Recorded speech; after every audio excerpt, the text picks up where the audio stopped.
The news headlines. Governor Godswill Akpabio dismisses bribery allegations against him as a ruse. Electoral officers take delivery of tomorrow's election materials. And Ministry of Environment organizes workshop for newly recruited officers. Details of these and other stories in just a moment.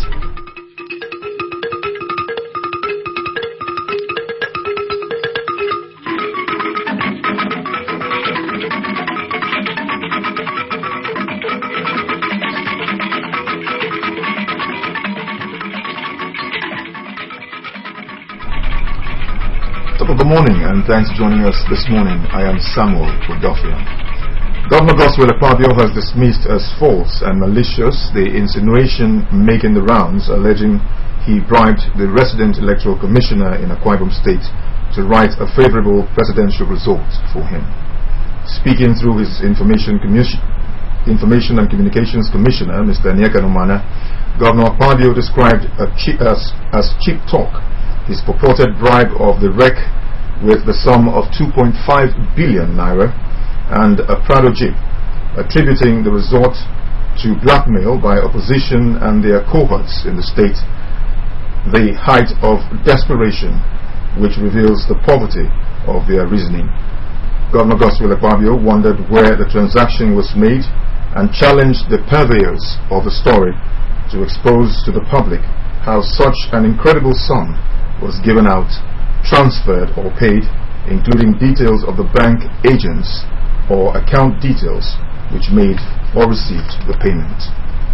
While acknowledging that some politicians are going broke in their selfish bid to win elections at all costs, the government reminded them that power resides with the voters, who will either elect or reject them at the polls, and that no amount of smear campaign against them will buoy their cause, as the Akwa Ibom people are already firmly decided on how and who to vote for.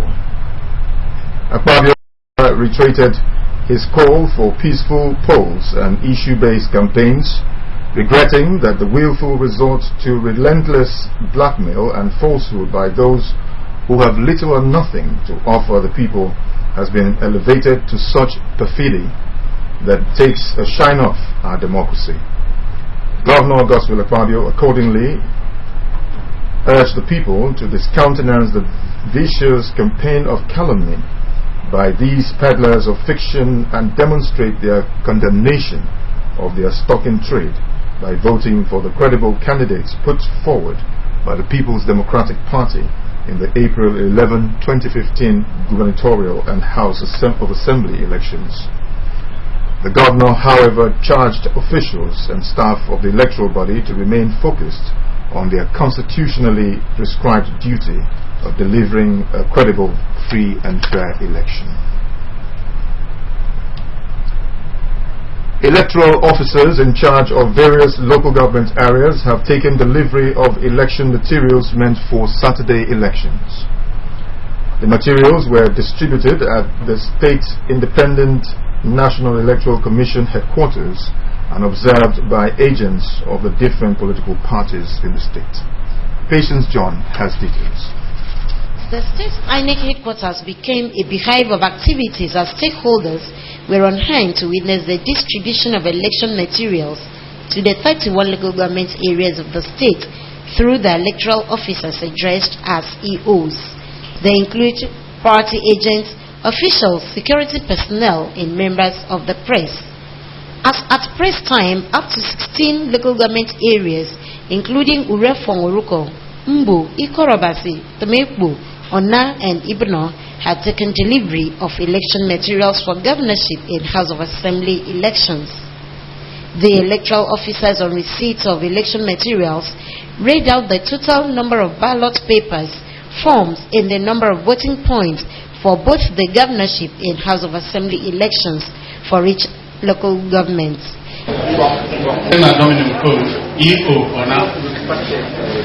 I have collected the following materials. Ballot papers, governorship, 55975. House of Assembly, 50000. The materials are as follows. Governorship ballot paper 24140. 24140. House of Assembly 24000. We have received a total of 48,48969 governorship ballot papers. Then House of Assembly election 74100. The State Resident Electoral Commissioner, Barrister Austin Okuje, promised that Saturday's elections will be free from irregularities as material so distributed will get to various local governments and units. He said his commission is poised to conduct a credible election as they have partnered the State Road Transport Union for release of vehicles early enough to convey INEC officials and election materials to various polling units. Barrister Okojie also hinted that there will be no House of Assembly election for Okanafon State constituency on Saturday following the death of the APC candidate. He added that the said election will be conducted later. As soon as they get to their various local government council areas, we will start sorting with a view to giving them to the supervisory presiding officers. That one will start as soon as they get to their various local government council areas. Then tomorrow, the SPOs will move these materials to their various polling units. And for that constituency, since somebody has died, there certainly will not be election on that particular constituency. But the law says within 14 days, election should be conducted. So we still have between now and the 16th, that's about 4 days after this election, to conduct that election. Reacting to the distribution exercise, the state chairman of the Conference for All Nigerian Political Parties, who is also the state chairman of DPP, Mr. Martins Iyang, a PDP agent, Barrister Emmanuel Inoidem, Elder Ekong Ebienang of APC, and Udemu Kun of ABGA, commended INEC for what they described as a transparent exercise. They, however, appealed to INEC to sustain the transparency to the unit level. On behalf of other political parties, I am satisfied with the conduct and the arrangements of INEC so far. Every other party was posted to party agents. But that is not the case. All this way will have been more solid. There has been some conscious attempts to make it transparent, and our appeal to the Commission is that this seeming transparency should be translated to the local government areas and to the units. So far, they're doing the right thing. So far, reports reaching AKBC News has it that a total number of 3,025 ballot boxes for governorship election and 3,034 boxes of ballot papers for House of Assembly elections have been delivered to the state for this Saturday's elections. Patience John reporting. Thank you, Patience. The Commissioner for Environment and Mineral Resources, Prince Enabong Uwa, has reiterated government's priority attention to train its workforce.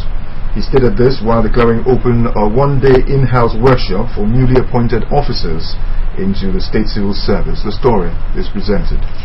Who was represented by the Permanent Secretary in the Ministry, Mr. Fiong Charles Udo, emphasized the need for the officers to familiarize themselves with expected rules and regulations, noting that ignorance of the civil service rules does not absolve defaulters from being sanctioned. The Commissioner called on the workers to show commitment and dedication to the discharge of their service for high productivity. Prince Uwa noted that lack of capacity building can undermine performance, saying the ministry will continue to mount regular workshops for optimal productivity. He harped on time management and enjoined civil servants to do away with actions and inactions that could rob them of opportunities to discharge their duties. The need for this seminar is just to refresh your memory. I just noticed that a good number of civil servants have not been able to relate very well with the civil service rule. The Director of Mineral Resources in the Ministry, Mr. Joseph Okon, expressed appreciation to the Commissioner and Permanent Secretary for approving the workshop, which he described as the right step in the right direction. The foundation that is laid today is the solid one, and once it is laid, it will help you draw out your service here. The workshop was an avenue for participants to be enlightened on the application of public service rules, delivered by an Assistant Director, Department of Establishments, Mr. Akpan Browning. Mrs. Vorobong Umoiswa, Chief Administrative Officer, Ministry of Environment and Mineral Resources, delivered a paper on ethical principles to guide a good civil servant, while Princess Amiekan Obong of the Department of Establishments presented a paper on record management in the public service. You're still watching AK News at Dawn. Let's take a break. We'll be right back. Stay.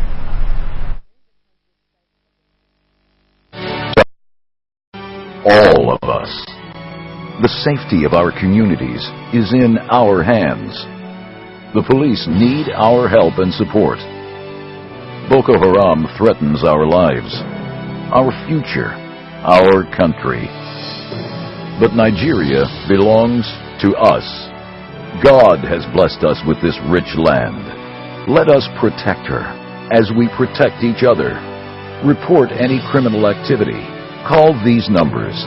Your call is anonymous, and it is vitally important. Your support so far has been critical. Continuing it will make all the difference between a Nigeria of the fearful and a Nigeria of the free. Protect each other, for we are not terrorists. We are Nigerians. A message from the State Security Service. The man has advised all political parties participating in Saturday elections to adhere to the peace accord they endorsed on January 16 and February 9 earlier this year to ensure a peaceful poll. A statement signed by the Police Public Relations Officer, Cordelia Mwawe, indicates that the police have put measures in place to ensure a free, fair and credible election. She advised political stakeholders to play the game by the rules. The release also enjoins members of the public to collaborate with the police to fish out criminal elements as well as report suspicious movements to law enforcement agents. Governor Godswill Akpabio has approved the release of January, February and March 2015 salaries to staff of the hospital's management board. The salary was suspended in December 2014 in line with government's policy of no work, no pay when the embarked on a sympathy strike in support of the national body of the joint health sector unions. Already, the affected staff have started receiving alerts from their banks indicating the lodgement of the money in their individual accounts. The secretary in the hospital's management board, Mrs. Ekerabong Akpan, who confirmed this in a chat with the AKBC reporter, expressed appreciation to the governor, Godswill Akpabio, for his in approving the payment of their salary. Mrs. Akpan, who spoke on behalf of the staff, pledged their commitment to the continued actualization of the state government's transformation in the health sector and unwavering support and loyalty to the government and its programs. That the joint health sector unions in the state had in December 2014 embarked on a strike in sympathy with the national body of the union. The action led to the suspension of staff salaries since the state government had approved the payment of the Enhanced Consolidated Health Sector Workers' Salary, CONHES, and was not indebted to the health workers in any form. That's our packet this morning. You can also watch AKBC TV News online by logging on to akbconline.org or follow us on Twitter at AKBC45Uyo or on Facebook at AKBC Channel 45. That's our package. Before we go, another look at the top story. Governor Godswill Akpabio has refuted allegations of bribery against him. The Commissioner for Information and Communications, Mr. Nyaka Nomana, in a statement, described the allegations as a height of desperation. That's our package. Thanks for watching and have a great weekend. Good morning.